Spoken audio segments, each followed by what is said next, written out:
Well, the semifinals are set, and it is surprising to say the least.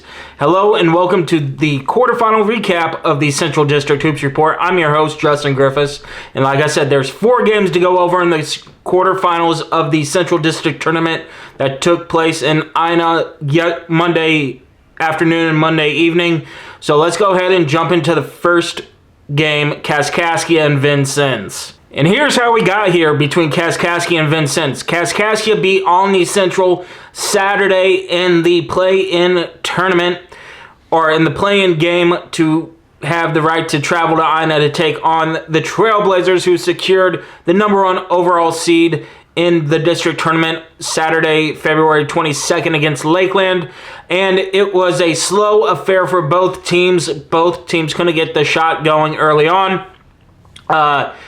Vincennes did seem to pick it up later in the first half and led by as many as 13. Kaskaskia, however, was able to cut it down to 8 points at the halftime break. And then coming out of the half, Kaskaskia just went on a rampage of a couple big runs and outscored Vincennes handily in the second half. They led by as many as 9 at the 2:15 mark. But then we had a little bit of kerfuffle there with 1:03 left to play as Markel Newsom and LeBron Thomas got into a scramble for the ball. Newsom was ejected after the referees deemed it a flagrant foul on the loose ball scramble, and that happened with 1:03 left to play in the game. And that's going to be huge because Kaskaskia ends up winning this game 61-56 in the biggest upset in JUCO basketball this season. If it's not the biggest, it's one of the biggest. And now for Vincennes, they have to sit and wait for Selection Sunday to see if their name is going to be called as one of the 8 at-large teams. For Kaskaskia, they move on to the semifinals, but again, without Markel Newsom, who in the game against Shawnee Central, he had 15 points. He had 14 in this one before he got ejected. He has to sit at least the semifinal out, and it will be interesting to see if he has to sit out the championship game as well. I don't know if it's 1 or 2 games that he has to sit out. Definitely has to sit out the semifinal game. The question is, does he have to sit out the championship game as well if Kaskaskia gets there? Again, Kaskaskia wins this game 61-56, eliminating Vincennes, and we will have a new Central District champion this year. And the upsets keep on coming with Lincoln Trail and Wabash Valley. This one was interesting as Lincoln Trail only had 7 players available, and they were able to beat Wabash Valley 74-68. And actually, they led by as many as 16 points at some point, the Statesmen did, and it was really big that they were able to pull out this win and move on to the semifinals to take on Kaskaskia. Muja Burton hit 24 points for Wabash Valley, but Lincoln Trail, like I said, led from jump to final horn. Wabash Valley was able to get within 3 a couple different times, including halftime when it was 36-33. Once again, Lincoln Trail improves and moves on to the semifinal of the district tournament. First time in a long time they've been to the semifinals, so it's going to be very interesting to see what they're able to do against Kaskaskia tonight as this game gets tipped off at 5 p.m. Central Time. Then the evening slate of games, it was more of the status quo as Shawnee Logan opened up the evening slate against SWIC, beating them 78-68. Although Logan led by as many as 17 points at one point, SWIC was able to come back, bring it down to within 7, and actually within 5 with 6.5 left to play. But they just weren't able to get there, and Shawnee Logan was able to finish them out and put SWIC away. Logan advances to the semifinals once again, 78-68. They were led by Marcus Eves, who had 22 points for the Vols, and Cameron Boone and Taylor Smith each had 14.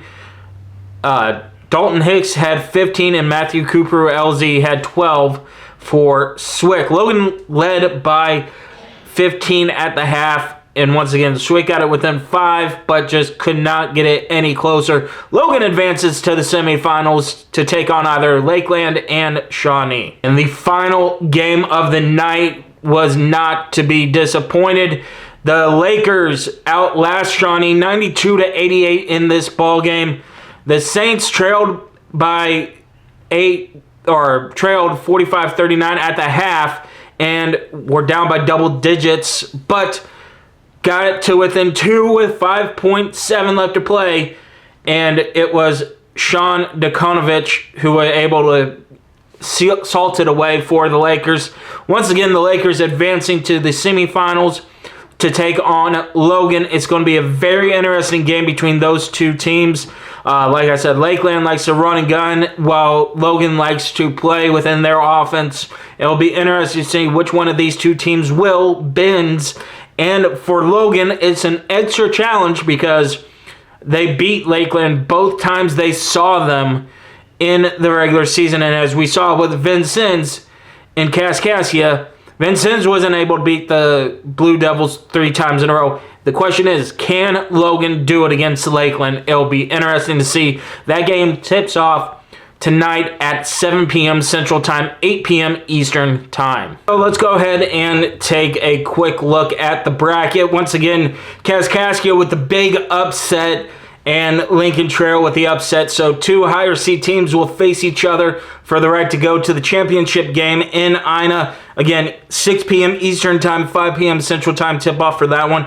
Then you have the lower 2 seeds, Logan and Lakeland. Again, for Logan, it's going to be, can they beat a team a third time? They were able to do it against SWIC. Lakeland likes to play fast tempo, so it's going to be very interesting between those two teams who advances in the lower part of the bracket. For Kaskaskia, it's going to be, can they continue this momentum that they have from Saturday to now Monday into Wednesday, where they have to take on a team that has 7 players. Hopefully Lincoln Trail gets a little bit healthy and is able to bring more players along. But if they're only able to bring 7, can Kaskaskia do what they did against Olney on Saturday and put away a team that has a short bench? If they can, they are 1 win away from possibly going to Hutch, a place they haven't been since 2019. So there you have it. You have Kaskaskia, Lincoln Trail, Lakeland, Shawnee, Logan.